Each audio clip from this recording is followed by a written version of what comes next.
The following is a presentation of 912 Sports.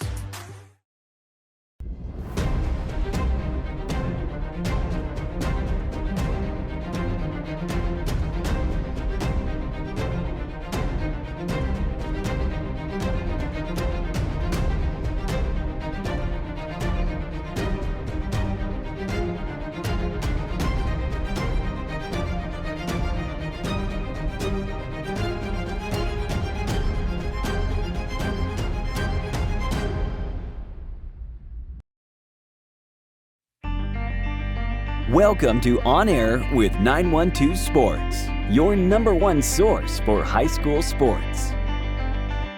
With Sean Smoke, Kevin Price, and Robbie Ross. On Air with 912 Sports is brought to you by Coastal Pines Technical College. Go Coastal. Prime South Bank. Find your prime. Robbie Robertson Ford, because Fords are cheaper in the swamp. Gibson Animal Clinic, practical solutions with limited fees. Summit Sports Medicine and Orthopedic Surgery, the region's best orthopedic care. And Kim Smoke, licensed realtor with eXp Realty. High schoolers, did you know that you can get a head start on your college career and save money at the same time through dual enrollment at Coastal Pines Technical College? Dual enrollment is open to high school juniors and seniors, tuition free. Talk to your high school counselor or visit coastalpines.edu for more information. Coastal Pines Technical College, an equal opportunity institution. Go Coastal.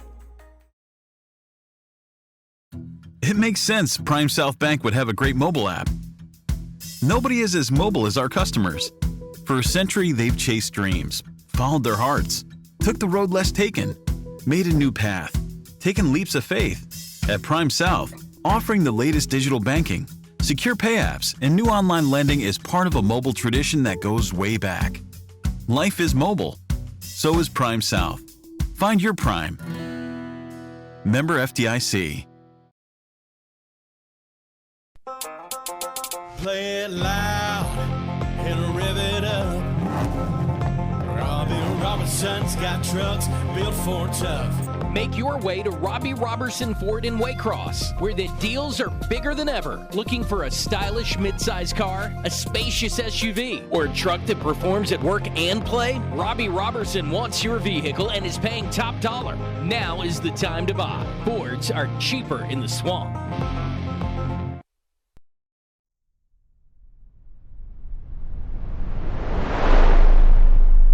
Hey folks, welcome back to another week of the Smoke Report. I'm here this week to recap the first round of the GHSA state playoffs that happened last Friday, November the 10th. We're going to start with some 9-on-2 versus 9-on-2 action as the Clinch County Panthers defeated McIntosh County Academy 38-14 at home in Homerville. That ends the season for the Buccaneers. We're going to go over to Folkestone, where the Charlton County Indians, the 4 seed, traveled to Jenkins County. The 3 seed for Charlton County, traveled to Jenkins County and ended Charlton's season as the Indians fall on the road 20-6 in favor of Jenkins County. Bacon, the 4 seed in their region, made the trip to Lamar County, the number 1 seed, and the Red Raiders fell on the road as Lamar won 38-13. The Jeff Davis Yellow Jackets are blanked as they are eliminated after a 40-0 victory for Thompson, the number 1 seed. Pierce County rolls through the first round. They take care of Ace Charter 42-7 at home in Blackshear. In the game of the week, I thought it'd be a little closer here, folks, but Appling County rolls on the road in Northeast Macon. They win 49-0 in some Saturday afternoon football in the state playoffs. They're going to go to the second round. I'm now 4-1 in my game of the week picks. The Blue Tide is tame. Long County season ends as Mary Parsons wins 35-19 at home. We're going to go over to New Hampstead, another Macon team that falls to a 9-1-2 foe. Westside Macon is defeated by the Phoenix as they continue to rise 40-12 in favor of New Hampstead. Wayne was eliminated after a close defeat to state powerhouse Spalding County. They lost 34-21 in round 1. Gators bounce back after losing the region championship in the Border War. They take care of Decatur 49-0 at home in the Swamp. They'll get a great matchup in this week's game of the week versus Warner Robins, and I'll talk about that game a little bit later in the show. Coffee, no letdown whatsoever. They continue their hot streak as they roll over Chamblee in Jardine Stadium 56-0 in favor of the Trojans. Statesboro, with the shocker of the week, makes the trip to South Atlanta and defeats Tucker High School 49-28. Tucker was the 2 seed in that region. Lovejoy ends the region champ season for Region 2-6A as Effingham County loses 47-14 at home in Springfield. Jonesboro wins between the bricks as they go into Brunswick and defeat Glen Academy 32-31 to end the Red Terrors season. Pirates win, though. Road Warriors there for the Pirates. For the people who share Glen County Stadium, Brunswick goes up north and defeats Mundy's Mill 28-22. They're going to move on to the second round. Camden wins on the road as they defeat Newton 29-15. They're going to the Sweet 16 as well. The Wildcats battled tough, but lose to state powerhouse Grayson 34-24. Like I said, folks, we'll talk about the game of the week a little bit later in the show. Back to you, Sean. At Summit Sports Medicine and Orthopedic Surgery, you don't have to be an athlete to get the region's best orthopedic care. Our board-certified orthopedic surgeons and physicians treat injuries and conditions that affect just about any joint or bone in your body. Plus, we're backed by the support of Southeast Georgia Health System. From fracture repair to joint replacement, Summit Sports Medicine and Orthopedic Surgery will get you moving again. Call 1-855-ASK-SGHS. That's 1-855-275-7447 or visit sghs.org/summit. Gibson Animal Clinic is ready to help with your animals. From cats to dogs to horses, we treat them all. Call on us for grooming, bathing, boarding, and more serious things like surgery, dentistry, spay, neuter, immunizations, heartworm prevention, flea control, complete lab testing, radiology, preventive health care. Call us at 285-7678. Open Saturdays for your convenience. Gibson Animal Clinic. Practical solutions with reasonable fees. Russell J. Gibson, DVM. Gibson Animal Clinic, 108 Riverside Drive, Waycross. Hablamos español en nuestra clínica. Welcome, sports fans, and thanks for watching On Air with 912 Sports. I'm Sean Smoke, publisher of 912 Sports, joined as always by head writer and podcast host Kevin Price. Kevin, how you doing today? Good, Sean. Good to be here talking high school football round 2. If you're playing this long, you're playing pretty good. And, of course, if you make it past this weekend, you're playing really good. There's that old saying about if you're playing on Thanksgiving, you're having a successful season, and I do agree with that. What everybody's hoping for is to win this week and get to practice the week of Thanksgiving. But we got a big slate of games here, 10 teams. Start off with 19, Kevin. Now we've still got 10 left playing. So, of course, Frederica, the first team we're going to talk about, did not play last week because GIA doesn't start until this week. We got power ratings coming into effect here, Kevin. Frederica's a 3. They're going to be playing Terrell Academy at home under the Oaks over there on St. Simon's. Terrell Academy's a 6 seed, but we'll see if Frederica can get it done and move on to the second round. Yeah, they had some so-called play-in games last week. Basically GIAA, they're down to the Elite 8 here. Right. So it's the top 8 seeds, basically counting those teams that played in. So this is really the quarterfinal round for Frederica, and they're playing a decent team. They're a 6 seed, but they're 6-4. Frederica's 5-5. Frederica would probably argue that their schedule's been a little bit tougher. This team that they're playing now, they started off good, but they lost their last 4 games, I believe, and that's simply because they got into the meat of their schedule. So didn't beat any of those heavyweight teams if you want to, but obviously the key for Frederica is to be able to run that football with Jordan Triplett. He's chasing history, I guess, if you want to. They've been comparing Triplett to GHSA's leading rusher all year long, Monte Williams out of Commerce years ago, and he rushed for 8,844 yards. Triplett has carried for 8,353 yards at the moment. So in terms of chasing greatness, I guess, in the GHSA ranks, he's about 491 yards short of that record. Now, he can go for over 300 on any given night. I don't think he'll quite get to 491. If he does, I think you can count this win as a win for Frederica. But if he approaches 250 or more, hopefully that's a good sign for Frederica too. This team's got a good receiver that they're going to have to stop. He's about 6'3", over 200 pounds, so they're going to have to keep him corralled and bracketed. But I think this adds up to a Frederica win if they come out and run that football and get that offense going. Yeah, and move them on to the Elite Eight there. So hopefully we'll see what Frederica can get done. Next up, Kevin, we're going to talk about is Seminole at Clinch. Clinch coming off a big 38-14 victory there, and then Seminole really close win there, Kevin. I think it was 14-13. So two different ends of the spectrum there. Clinch been looking good all year long, and I think Clinch being at home in Homerville on Friday night will continue to roll. Yeah, I think so. I think Seminole was down. It was score was tied, I believe, 7-7 in the fourth quarter of their first round game. They got down 13-7, scored late, kicked the extra point. But if you look at their scores, Sean, they don't score a whole lot, and I know Clinch can score a bunch. So I would think that Clinch is going to roll in this one as long as their defense shows up, doesn't give up a lot of big plays. If they force this Seminole team to drive the football on them, I think they got a good shot at winning it. So I think Clinch is going to move on with probably a rather easy victory right here. Yeah, looking for Clinch to keep on playing here. Next up, Kevin, we're going to move up to Double A. We've got Laney, the 2 seed, going to be coming to Bearville to take on Pierce County, the number 1 seed. Pierce coming off that big 42-7 victory over the high-powered offense of Ace Charter this past week. Ace Charter came into that game, Kevin, leading Double A in scoring. Didn't happen for him in Bearville. Only able to put up 7 points on that tough Pierce defense. But oh, by the way, Laney can score, buddy. They hung 67 points on their first round opponent there. So Laney is definitely capable. Don't know that they've played the defense that Pierce County's got, but this could be a really, really good game on Friday night. And Pierce gets to move back from that Saturday game to the Friday game. Coach talked on the podcast about he doesn't like Saturday games, so he's really excited that this game's coming back to Friday night. Yeah, he probably likes to watch the Alabama Crimson Tide on Saturday after a Pierce victory on Friday night. But, yeah, they're back in that traditional spot in Bearville, and that should spell a good sign for the Bears. You mentioned it. Laney's always going to have athletes. They're like, for somebody that don't know, they're like some of those Savannah schools, always going to have good athletes on their team. They probably play a little better football than some of those Savannah schools too. But you mentioned the 67 they rolled up last week. No sweat. That was against Worth County, a 5-6 football team. This is the Pierce County Bears at home on a Friday night.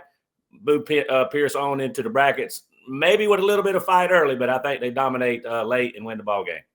Yeah, but looking for Pierce to move on. Appleton County is going to travel down to Cook, the poor little 3 seed. Everybody named this the game of the week last week with Appleton against Northeast because Northeast has been playing some really good football, but Appleton rolls into Macon, Kevin, and just completely dominates that game. I think the final score was 48-0. Didn't give up a point.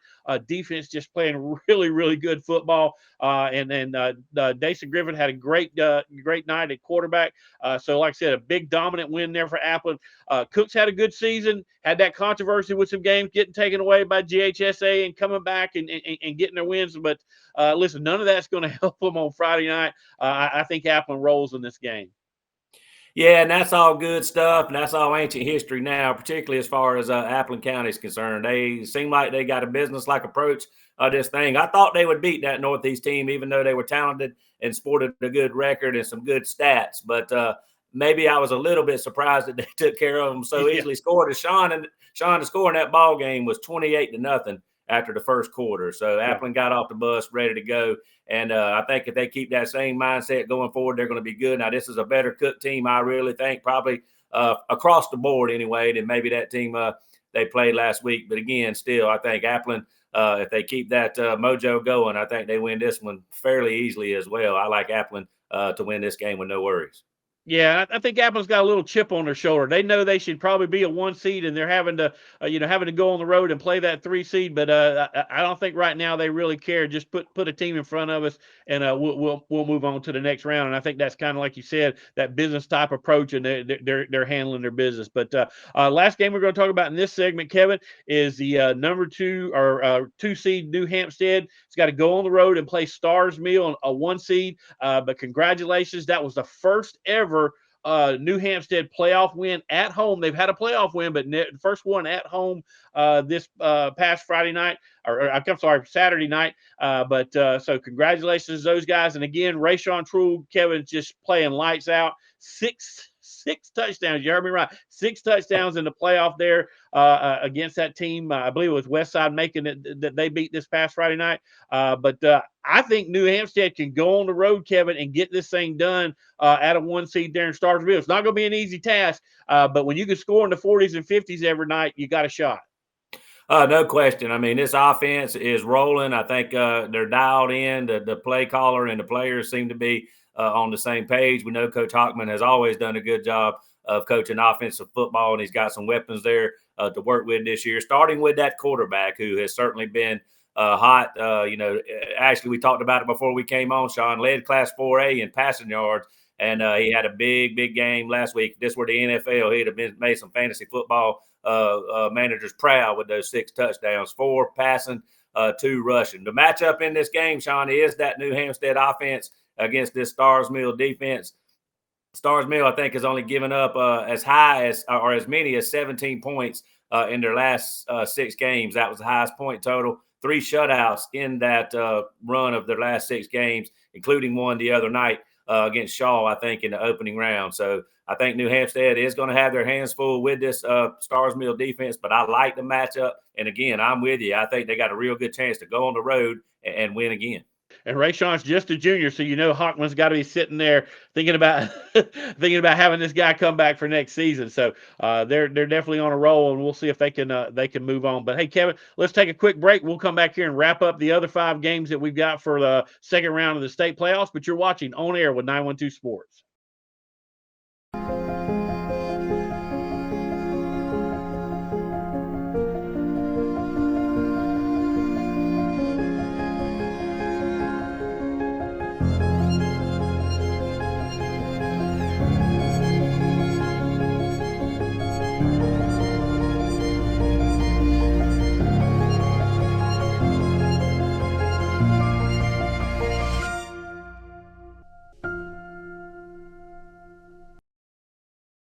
High schoolers, did you know that you can get a head start on your college career and save money at the same time through dual enrollment at Coastal Pines Technical College? Dual enrollment is open to high school juniors and seniors, tuition free. Talk to your high school counselor or visit coastalpines.edu for more information. Coastal Pines Technical College, an equal opportunity institution. Go Coastal. Welcome back, sports fans, and thanks for watching On Air with 912 Sports. I'm Sean Spoke. He's Kevin Price, and we're going to finish up the games for the second round of the state playoffs here. We're going to start off with Jones at Coffee, Kevin. Coffee County, number 1 team in 5A, continuing to roll there. Another big 56-0 shutout of their first round opponent. Now they get a little tougher crowd coming into town. Jones County comes in. Jones County is a 2 seed out of that same Warner Robins region there. Jones County, like I said, scored 42 this past week. Coffee scored 56, but man, that defense of Coffee's is something else. They're sitting there averaging, giving up 5 or 6 points a game, and we all know what the saying is, Kevin. Defense wins championships. So we'll see if Coffee can get this one done and move on to round 3. Yeah, Sean, both of us have seen this Coffee team at least once, actually only once for me. It was early in the season in that Border Classic here at Glenn County Stadium where they took on a Florida school. And I was impressed with Coffee on both sides of the ball. And I know they've probably have gotten a lot better on both sides of the ball since then. So I'm hoping I can see them sometime here over the next couple of weeks, because I think they're certainly going to be around for a while and may even win the state championship. Somebody may beat Coffee along this line, Sean. I know it's going to get a little tougher as we go. Jones, no slouch. You mentioned that, if you look at both of these teams and their playoff history, they both have been to a bunch of quarterfinals in recent seasons. So 2 good teams here, used to going deep in the playoffs. Only one team can this week. Only one team's going to get to eat Thanksgiving turkey on Thursday and play on Friday night with a belly full of it. But I think that's going to be Coffee, and I think they're going to feed Fred Brown a lot in this game like they always have. That defense is going to play lights out. And Jones is a solid football team, not great, and they're not good enough to beat Coffee. Yeah, I think you're right on track there with that one, Kevin. Next game up, we have a rematch of the 5A state championship from last year. This probably should be a quarterfinal, a semifinal, or maybe even another, state championship game, but it's coming in the second round, and one really good 5A football team is going to go to the house on Friday night. The Ware County Gators have got to get on a bus, travel 3 hours north to take on the Warner Robins Demons. That, like I said, it is a rematch from last year. Ware coming off that dominating 49-0 performance over Decatur, and then Warner Robins, hung 48 on their first round opponent. This team, Kevin, struggled in the beginning of the season. Talk about Warner Robins. They lost to some really good teams. Oh, but by the way, they had a move in by the name of Judd Anderson. He's a Miami commit, come over from Jones County, the team we just talked about. And really, since he's hit the ground running, Kevin, this team has been, lights out. It's going to be a really, really tough matchup for the Gators to go on the road and get this one done. But we'll see who comes out on top and which really good team gets to watch the rest of the season from the house. Yeah, and Sean, we kind of joked about it a little bit or laughed a little bit about it last week when we talked about the McIntosh County Academy clinch matchup. Seems like every year in November they're playing each other. Well, not necessarily the case with Warner Robins and Ware, but they have played each other a bunch over the last several seasons, including that title game last year. You know it, and the Ware County fans know it. They were in the same region there for a little while as well. I think in the last 4 matchups, the series is 2-2. So from that standpoint, this is the rubber match, although Ware County won a big one last December there in Atlanta. So don't have to travel quite as far to play Warner Robins in this one. But, Sean, I did absolutely hardly any research last week with the Ware game. I said move them on just like coffee. I did write down a couple of things that I wanted to share with you about this game. 2 scores kind of caught my attention when I was looking at Warner Robins' scores this year through the season. 41-7 against Houston County. That was a loss. And 45-12 against Valdosta. That was also a loss. You look at the points that the teams scored against them. Houston County, a wide open offense, much like Ware County. Of course, they got a heck of a trigger man there at quarterback, but I know Ware County has a good one too that's come along well this year. But more so than the points that they gave up was the points they scored. Only 7 against Houston and 12 against Valdosta. I don't know a whole lot about the Houston defense, but I do know they're pretty good. And I know Valdosta is really, really good on defense. So against a good defensive team, they struggled. Hopefully that's going to be the case here against Ware County as well. Yeah, Ware with a shutout last week against Decatur. And really, I mean, I know the score against Coffee was 28-5, but a lot of those, the 2 of those touchdowns came late in situations where Ware put themselves in trying to, get back in the football game, gave Coffee some short fields there. So Ware's defense is playing at an elite level right now.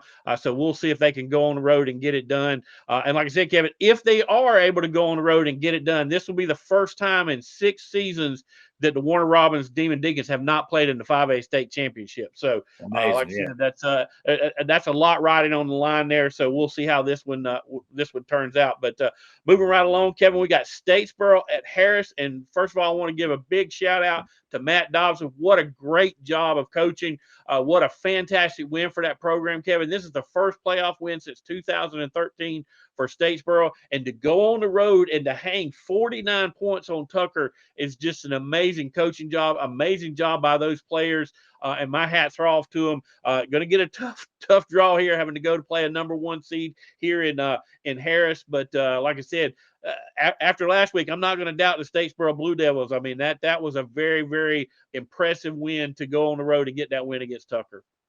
Yeah, no question. Sean, they've just stayed the course all season. They've lined up and played the next game, put that one in the rearview mirror, lined up and played the next one. And, it's kind of paid off for them. It looks like, late in the season. Number one, they had to win to get into the playoffs in the final week of the season. Then they rode that momentum into Tucker last week and pulled off one of the surprises, certainly, in all 7 classifications with that first-round victory. Tucker, a perennial power, maybe not quite as good as they have been in the past, but still probably a better team on paper than the Statesboro team appeared to be, and they went out and got the job done. Now they're playing with house money. Anything that happens on the positive side here is good. It's been a great experience for Statesboro to this point. They'll get some more experience here in this one. Harris County, a solid football team, though, a region champion, lost their first game of the season and have won 10 in a row. So a tough assignment, but hey, Statesboro just needs to go have fun, let it all hang out, and we'll see what happens. That's right. Throw caution to the wind, and most importantly, Kevin, they got another week of practice, and you can't put enough emphasis on how much one more week of practice helps a young football team, especially under a new head coach, like Dobson is there at Statesboro. So we'll see if they can go on the road and get it done. Next up, Kevin, is our 6A contestant. We got the Brunswick High Pirates going to be playing Marist, and Brunswick coming off a big win this past Friday night, Kevin. Not really that they won is what's impressive, but how they won. Being down, Coach Grady just had those guys believing that they could still win that game, even though they got behind, and just found a way to get it done. And now they're going to get rewarded by moving on to the second round. Yeah, there's this old school saying around Brunswick High School that started in the 80s. One of their former head coaches, John Willis, came up with it, but it's called Pirate Pride. And that's certainly what the Pirates showcased, last Friday night in the first round. Scores 22-7 at the half, but held Monday's Mill scoreless in the second half. Their offense put up 3 touchdowns, and they won that ball game, 28-22 to move on to round 2 again. So certainly a gut check moment, a character check for the Pirates, and they get it done in the second half. And Sean, I can't help but believe that they were in that same scenario last week against Effingham down at the half, came back, tied it up, but Effingham went on a late drive and kicked the field goal at the buzzer. Just being in that experience the week before, knowing that they could make that comeback, had to help the Pirates. And, of course, this time, after getting the lead, they set their defense back out there for one final stop, and the defense came up big. So now the Pirates are moving on to round 2. Tough matchup against Marist, perennial power in the state in any classification. Well-coached, very disciplined football team. Alan Chadwick, their head coach, is the winningest active coach in the state. And has been there for nearly 4 years. So I know what he's doing, and he's done a lot right there for the War Eagles. And they're football. They're going to come right at that Pirate defense with a big offensive lineman. Paving the way for their skilled kids. So the Pirates are going to have to buckle their chin straps on defense.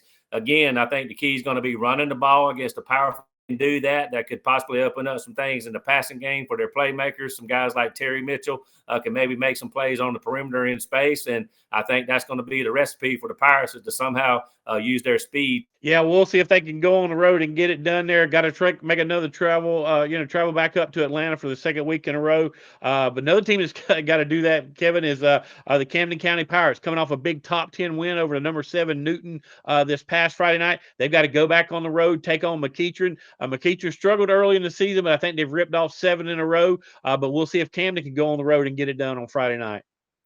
Yeah, a huge win for the Camden County Wildcats last Saturday night.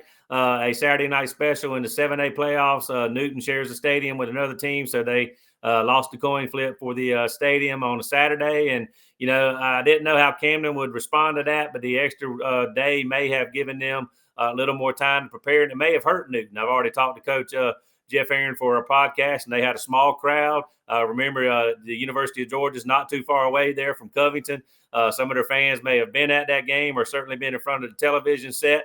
Kind of a nasty day weather-wise, if you remember. So the Wildcats had a big bunch of support go up there with them, and I think it really just paid dividends for them to probably play that game on Saturday night. But just a great game, particularly by really both sides of the ball for Camden. They got down 15-0, but then their defense buckled down and held them scoreless over the remaining time of the first half and all the way throughout the second half. A couple of red zone stops for Camden to keep the lead. After they got the lead, that wing T offense got crunk up and got going.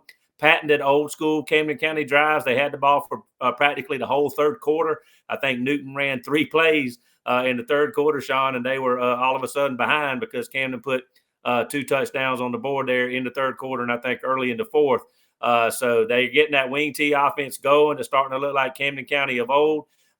This McEachern team, McEachern is one of the household names in the state. Maybe not as good as they have been at sometimes in the past, but this is a team playing good football too. A lot like Camden, they seem to be kind of surging late.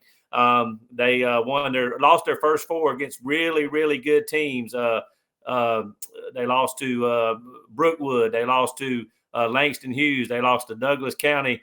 I know, and then I think I'm drawing a blank on who their fourth one was, but some really good teams there in their first 4 games. They won their last 7.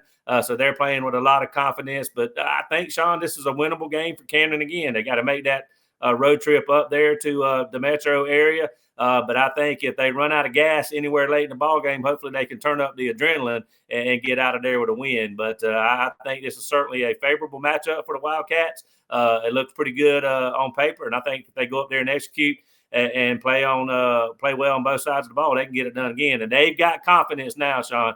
And I think Camden County is a dangerous team at this point. Kevin, that offense is sometimes their best defense. When you can keep their offense on the sidelines, they can't score. And when you can keep the ball the whole, like they did last week, a whole quarter of a ball game, you definitely can help yourself there. So we'll see if that wing T, proves true on Friday night as they take on McEachern. But that's going to wrap up all the games for 11-17. Hey, get out and see a second round game. Stick around. We've got Evan Smoke coming up with a prediction on his game of the week. But you're watching On Air with 912 Sports.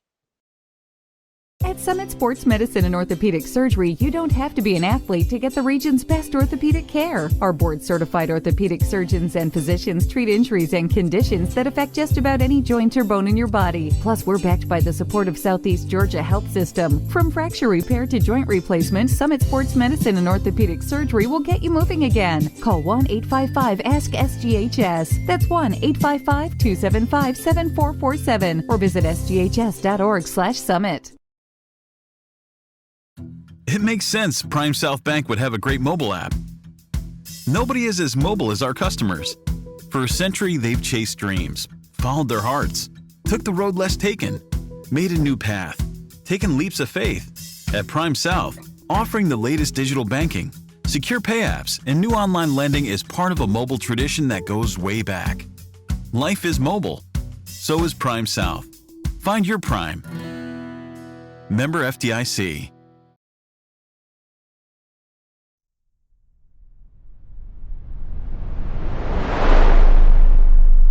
If you weren't here earlier, I mentioned that I moved to 4-1 in my Game of the Week's picks. Shout out to the person who emailed in as Appleton went on the road and defeated Northeast 49-0 in some Saturday afternoon football in Macon. But this week, we're going to the Sweet 16, the rematchup of last year's 5A state title game. The Ware County Gators will travel to Warner Robins. A long-time region battle, especially when I was in school. Warner Robins will host the Gators this Friday night in Sweet 16 action. The Ware County Gators are ranked 5th in the Georgia High School Daily Composites, while Warner Robins is ranked 7th. Both of these are inside the classification 5A. This is a really tough matchup to pick. The Gators have had their struggles, losing to Coffee, had the 2 4A losses to Benedictine and Bainbridge. Warner Robins has not been perfect either on the year. All of that being said, the Demons is a very tough place to play. I remember losing a high school game in Warner Robins as well. I am going to be a homer, though. I'm going to pick the Gators to win. I'm going to think they pull it out on the road. Luke Hooks has a bounce-back game, continues to bounce back since his struggles in Coffee. Give me Gators by 7 this Friday night. And hey, like I said, thanks to the person who emailed in last week, and let's get some more commentary this week's vote. If you agree with me that Ware County will go on the road and win again, let me know in the email below me. And hey, if you're a Demons fan and think Warner Robins will get the dub on Friday night, let me know as well. I'm 4-1. That's an 80% winning rate. I'll take that to the barn or take it home, as they say. Give me the Gators Friday night. And as always, I want all the smoke. Back to you, Sean. Play it loud and rev it up.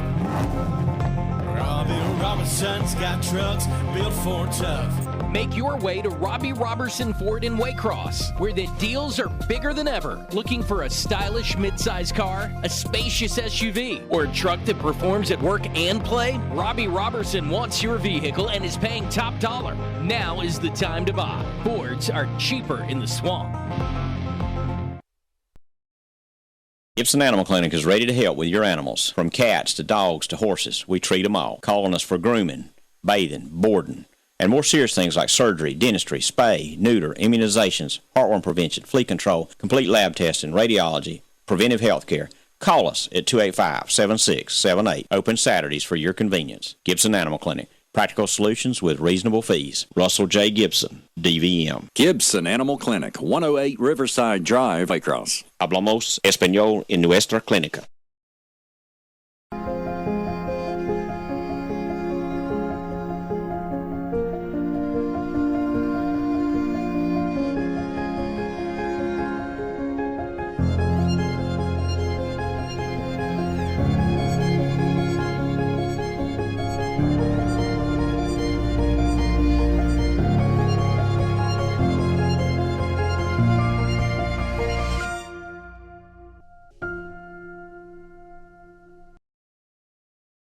This has been a presentation of 912 Sports.